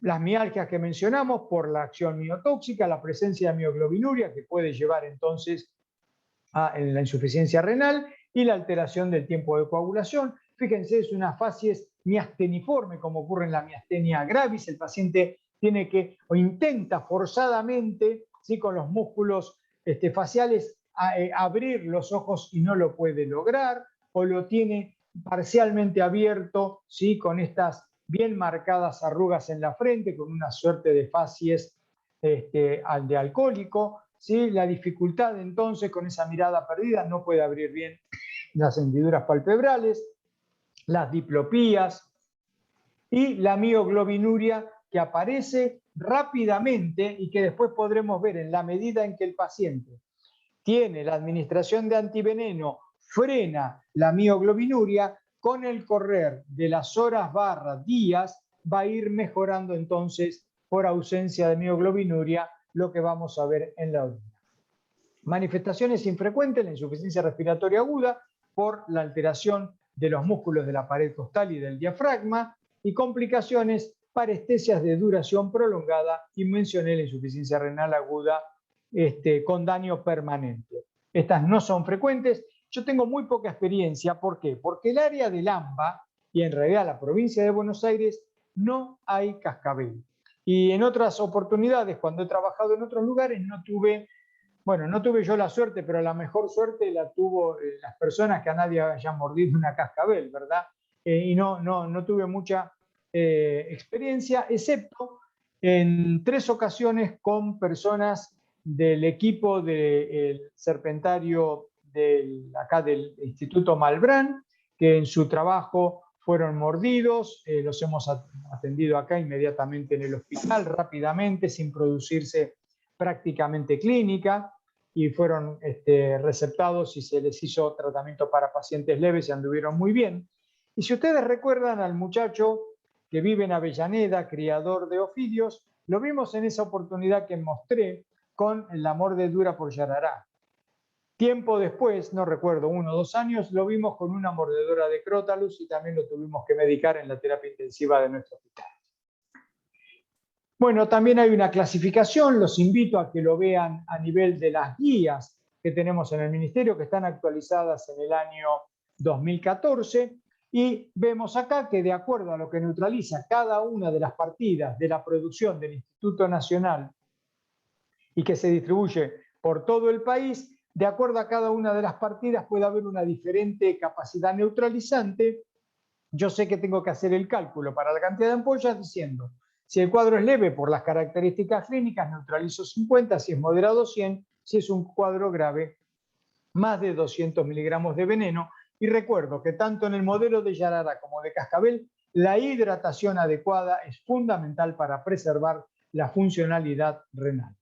Con respecto a coral, bueno, si ver cascabel es muy difícil, accidentes por cascabel, ver por coral es una rareza. No me tocó nada más que en una ocasión en el último decenio con un paciente, y he estado en algún momento esperando a algún paciente que en teoría venía mordido por coral, pero que no habían sido mordidos por coral, a pesar de estar como 10 horas esperando su llegada desde Entre Ríos. Ese tipo de cosas que nos han pasado. Recordar que las corales, ya lo mencionó Jorge Williams, pueden estar hasta en la zona norte de la Patagonia, provincia de Neuquén, provincia de Río Negro, y así salir entonces en los diarios, como esto que vemos acá, encontrar una coral en Rincón, acción del veneno neurotóxico exclusivo, que puede generar, ¿sí?, por 2 momentos, neurotóxico exclusivo, pero con 2 tipos diferentes de acciones, que puede ser la postsináptica, que es curare símil, o la presináptica, que es igual a la cascabel con un bloqueo, que llevan en definitiva a la parálisis muscular progresiva. Localmente prácticamente nada, recordamos que miden 4 o 5 milímetros los colmillos. Y con respecto a las manifestaciones sistémicas, recordamos que son bien precoces, más precoces incluso que en cascabel. Siempre se dijo de manera genérica que es el peor, el más grave de los cuadros, si es que hay realmente una inoculación de veneno. El accidente por coral es mucho más grave que cascabel y más grave que el de Botrops. Lo neurológico, con debilidad muscular progresiva, facies miasténicas, talmoplejía, alteración de la deglución, etcétera, que puede llevar a la insuficiencia respiratoria, la apnea y la muerte. Una mujer mordida de la experiencia brasileña tiene un rostro que podría ser perfectamente también de Crotalus, pero no hay componente muscular, no hay componente miotóxico en este caso. Siempre como grave, 10 ampollas es lo que tenemos que hacer. Y esto que yo mencionaba en el último decenio, haber asistido a un paciente mordido por una coral, en este caso una Micrurus coralinos, que como aprendimos, y ya en este caso yo tuve la suerte de saber ya, solamente está en la provincia de Misiones. Esto ocurrió en la localidad de Merlo, provincia de Buenos Aires, y el paciente fue asistido en el Hospital de General Rodríguez. Este es el ejemplar, este es el paciente en terapia intensiva. Lamentablemente el paciente murió por asfixia, estaba vivo, estaba hermoso, un hermoso ejemplar, y cuando digo hermoso tiene que ver con que podría haber servido para el ordeñe de veneno en el Instituto Malbrán para la producción de antiveneno, ¿sí?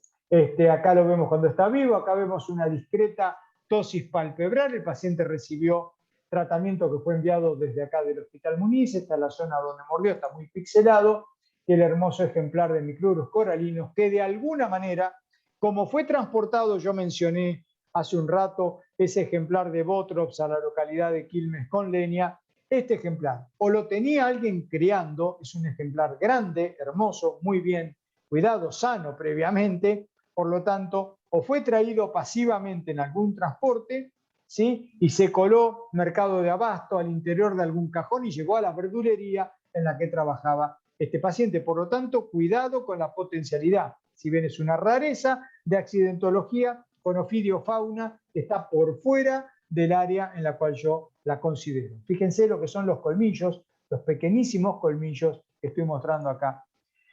Y bueno, vamos a ir terminando ahora. Manejo de las mordeduras. ¿Qué cosas son buenas para repetir, para multiplicar como consejería de lo que hay que hacer? Alejar a la víctima de la serpiente, ya vimos en 2 ocasiones la segunda mordedura, no hay que intentar capturarla. Mantener a la víctima en reposo, inmovilizar y elevar el miembro afectado, siempre y cuando haya quien lo acompañe a la víctima, si hay varios, y se puede hacer. Porque si yo estoy solo a campo traviesa, voy a tener que tratar de lograr lo más rápido posible tomar contacto con un humano, por lo tanto voy a tener que caminar, entre comillas, por no decir correr. Si tengo una hipotensión en el medio del campo, en el medio de la selva, la cosa se va a complicar. Habría que intentar decontaminar lavando con agua y jabón, pero no pierdo tiempo con esto. Hacer antisepsia, no pierdo tiempo con esto, porque tengo un objetivo: lograr el diagnóstico etiológico y lograr el antiveneno en caso de ser necesario. Si dijimos de retirar anillos, pulseras, cadenas, todo lo que inhibe una buena circulación venolinfática, arterio-venolinfática. No colocar torniquete, totalmente proscripto. No efectuar maniobras traumáticas sobre las lesiones, no hay que hacer cortes, chupar la herida, no hay que hacer nada, solo la decontaminación, vigilar vía aérea, respiración y circulación. Bueno, en caso que el paciente sufra una hipotensión, se desmaye, pierda el conocimiento, ponerlo de costado, por si hay un vómito que no se aspire, etc. Y lo más importante, trasladar al paciente a un centro asistencial que cuente en lo posible con antiveneno. Por eso es importante saber dónde yo estoy desplazándome, cuál sería el lugar de asistencia más rápido, pero que cuente con antiveneno. Por supuesto que esto es lo que debería ser. Cuando llega a nivel hospitalario, evaluar epidemiología y clínica para un diagnóstico etiológico, clasificar el accidente según gravedad. ¿Para qué? Para la administración del antiveneno. Colocar la vía de administración endovenosa. Se utilizan los antivenenos para ofidios por vía endovenosa. El único antiveneno que utilizamos por vía intramuscular es el veneno para viuda negra, araña viuda negra, Latrodectus. Es el único el que podemos utilizar intramuscular. El resto, la recomendación es endovenosa y tiene que estar hecho por un médico. Evitar administración de fármacos, obviamente ya lo mencioné, sobre todo si yo tengo un veneno con alteración de la coagulación o de los endotelios. Administrar antivenenos según normas. La dosis es independiente de la edad o peso de la víctima. Clasifico por etiología y gravedad del cuadro, ¿sí? Y sea un niño o sea un adulto, va a recibir la misma dosis de acuerdo a esa clasificación y en lo posible, si está bien hecho, en una sola vez voy a administrar lo que haga falta y no va a hacer falta nuevamente inocular. No colocar antiveneno in situ, tener preparados los elementos para un posible shock anafiláctico, por eso tiene que ser hecho en un centro asistencial, no puede ser hecho a campo. Mantener hidratación, manejo del medio interno, evaluar profilaxis antitetánica, más tranquilo cuando todo lo primario ya se hizo, y evaluar eventual necesidad de antibiótico-terapia, habitualmente para las mordeduras de ofidio, aunque pueden tener muy variablemente la presencia después de sobreinfección con la formación de abscesos, no está indicada la antibiótico-terapia como en otro tipo de mordeduras o las humanas. Hay algún trabajo que nos ha mostrado que dosis bajas de adrenalina mejoró la disminución de las reacciones agudas graves, anafilactoideas, o eventualmente hasta podría mejorar la posibilidad del desarrollo de un shock anafiláctico. Esto no lo hemos hecho en América Latina. Estos son trabajos procedentes de India, de la escuela también de Oxford, trabajando en India.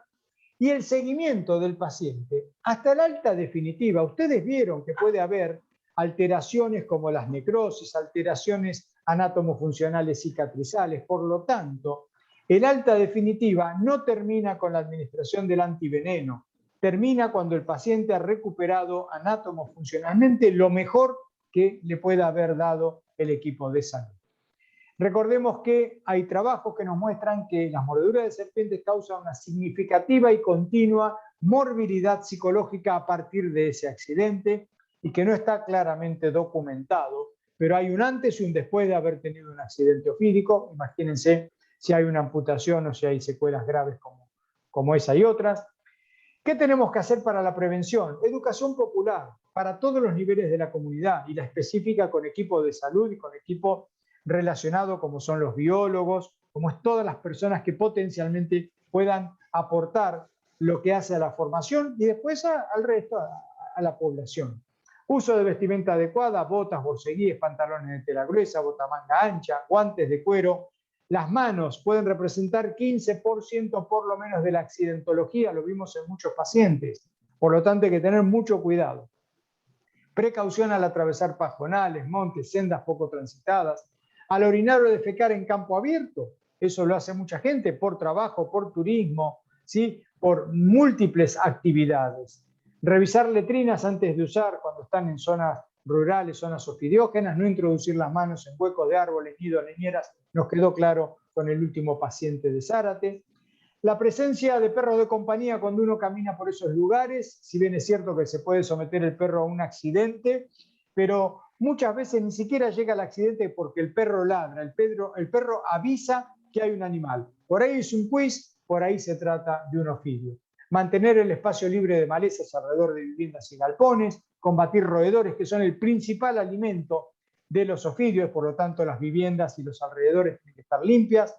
No toco serpientes aunque parezcan muertas, puede haber un accidente por una gota residual de veneno.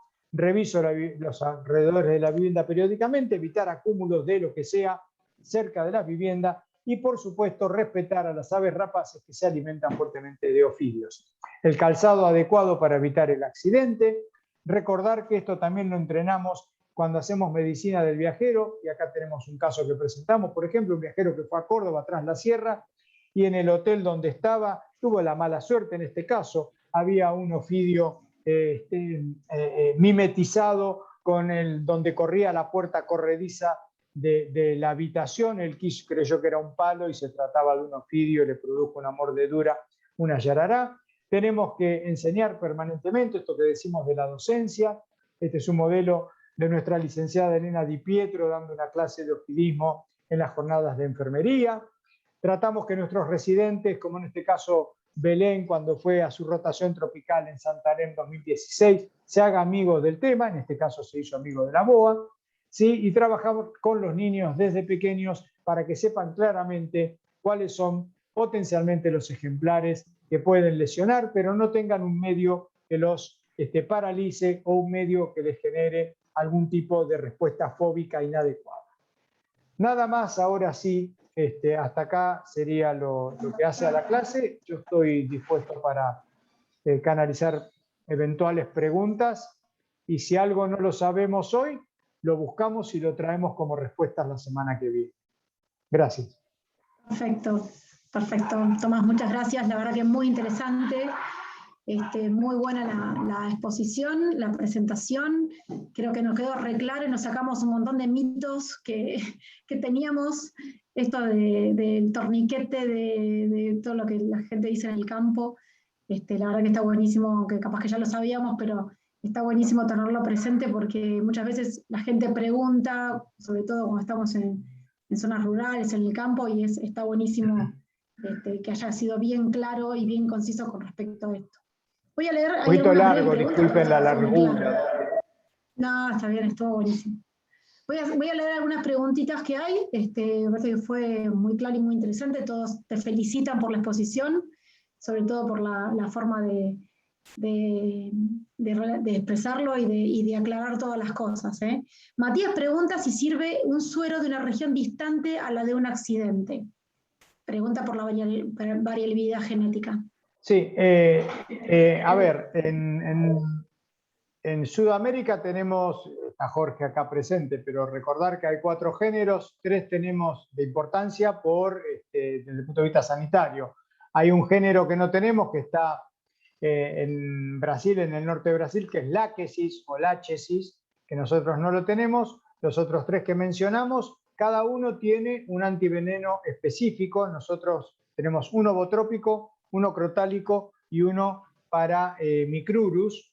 No tenemos, desde el punto de vista de la producción nacional, no hay sueros combinados, antivenenos combinados. Hay una producción solamente de un laboratorio privado que lo hace y se utiliza mucho en veterinaria, por ejemplo, que tiene para Botrops y para Crotalus. Pero el uso humano desde el programa nacional y el programa de provincia de Buenos Aires, que tiene su propia producción solo de antibotrópico, porque en provincia de Buenos Aires, como ya aprendimos también, no hay Micrurus ni Crotalus habitualmente, excepto cuando lo transporta alguien.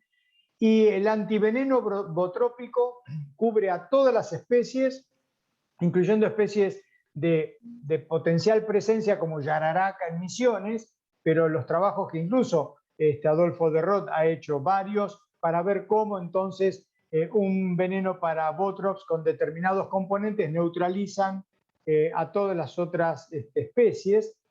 Así que cuando a mí me muerde un bicho, digamos así, en la Patagonia Norte o me muerde en las yungas, el antiveneno botrópico que voy a recibir, que básicamente va a estar constituido por Botrops alternatus y Botrops diporus, ¿sí? De esa mezcla, con eso también voy a tratar entonces a las otras especies. Y lo que siempre se siguió haciendo, yo creo que es casi una tradición, es en Argentina hacer con 4 especies para el área de lo que se llama el suero Misiones, para la provincia de Misiones, que es un suero que tiene yararaca y yararacuzú.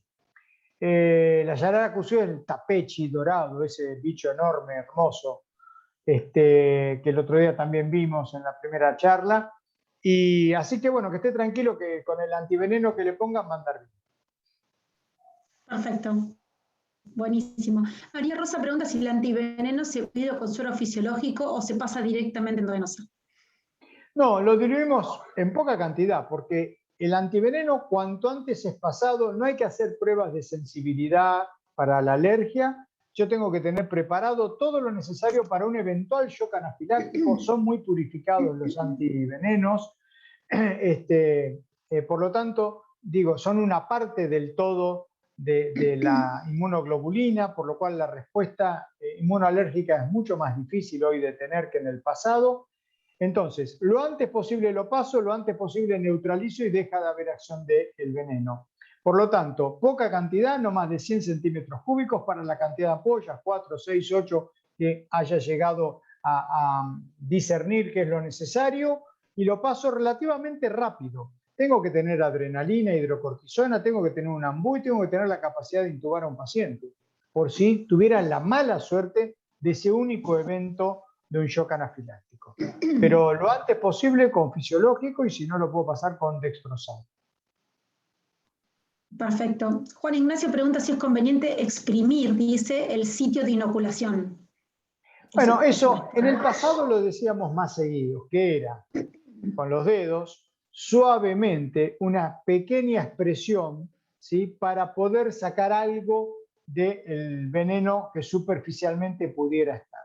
La verdad que en los últimos 10, 15 años yo lo dejé de decir, porque primero no hay ninguna comprobación que cambie mucho el cuadro. Segundo, lo más probable es que terminemos generando algún tipo de daño en el exceso de la compresión, ¿sí? Que después se va a ver seguramente con algo más, como por ejemplo la posibilidad que ese veneno pueda ser absorbido por una mucosa oral de la persona si no hace los deberes bien después de que tomó contacto con el veneno, por lo cual preferimos que agua, jabón y buscar el lugar asistencial. Y si no hay agua, jabón, nos vamos a buscar el lugar asistencial. Perfecto. Facundo, bueno, cuenta que es estudiante en Chubut, de la carrera de guardaparques, donde dice las distancias son muy largas. Si tiene alguna recomendación para su trabajo como guía, para las prácticas. Él dice que el Hospital Zonal de Puerto Madryn tiene suero y que tanto en Madrid como en Península hay yarará y qué tiempo tienen para comenzar el tratamiento. El tiempo que tarda en llegar, primera cosa. Siempre Claro. hay que ir hacia el lugar donde está el antiveneno. El tema es qué pasa cuando alguien está en solitario o alguien no tuviera un vehículo adecuado para una distancia que puede ser, no sé, Madrid, Puerto Pirámides eran como 100 kilómetros, no me acuerdo, era un montón. Entonces, la pregunta es, cuando uno está trabajando, ¿qué ocurre desde la cuestión de la seguridad de higiene? Vieron que hay todo un capítulo, seguridad de higiene. Si alguien está trabajando, sea como guardaparque o sea en una fábrica, hay todo un departamento que tiene que, dentro de su organización, que garantizarle que tiene todo lo necesario para ser asistido ante un accidente, si lo que está trabajando es ese campo abierto, a nivel del medio ambiente, donde puede haber diferentes tipos de accidentes. Y la pregunta es, ¿tiene medio de comunicación? ¿Tiene radio? ¿Tiene celular ahora modernamente? En la antigüedad era tener QSL, me copia, y decirle a alguien que está a 100 kilómetros, me mordió una yarará. ¿Sí? Por ejemplo, bueno, en fin, hay muchos escenarios posibles, pero todo debería ser organizado, porque lo peor que puede ocurrir es comenzar a organizarlo después de la mordedura. Tal cual, tal cual. Bueno, para ir cerrando, leo la última pregunta que es de Andrea. Dice si se sigue vendiendo el antiveneno para aplicación particular. Sí, se vende del laboratorio Violes.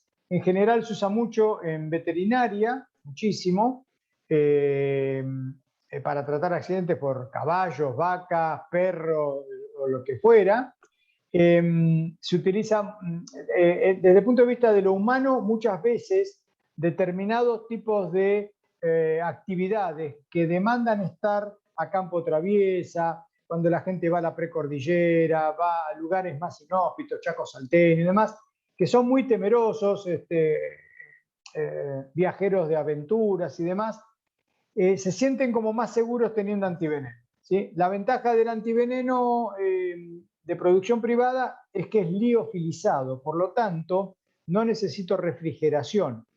Nuestro modelo de lo que reparte Nación y Provincia de Buenos Aires necesitamos cadena de frío de ladera común, pero en definitiva cadena de frío.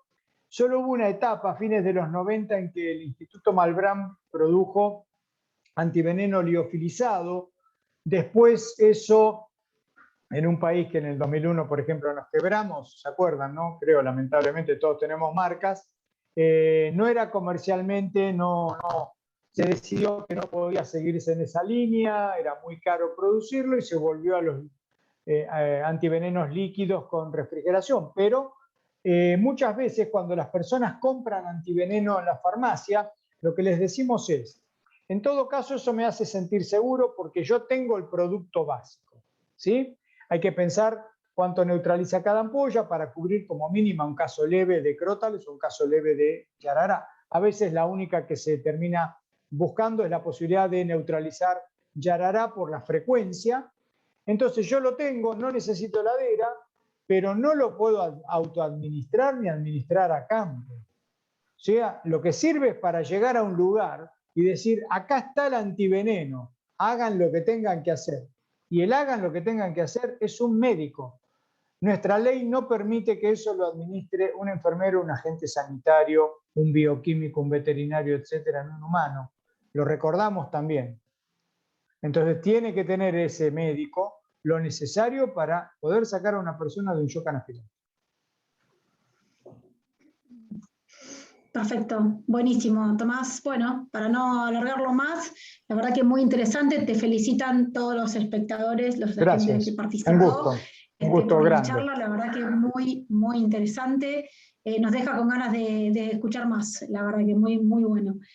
Vamos a esperar el martes que viene y si hay más preguntas, después el martes que viene, y si vas a estar presente y alguno... Sí, voy a intentarlo. Tenemos el Congreso Argentino de SAR, que no sé si me va a permitir estar. Quiero que sepan que no es por enemistad con el querido Adolfo. Si no estoy, es porque en el Congreso de SAR tengo actividades. Buenísimo. Bueno, muchísimas gracias. A ustedes dejo por la con invitación y Ana, un saludo a todos. que quiere un aplauso para Gracias. Ramos, que la verdad que es muy interesante. A disposición. Tatiana, Cualquier Un querés- cosa. aplauso, muchísimas gracias. Nos vemos el Gracias a martes. ustedes. Nos vemos el martes que viene y la verdad que un gusto y súper claro. Gracias a todos. Súper claro. Muchísimas Chau, chau. gracias. Chao, chao.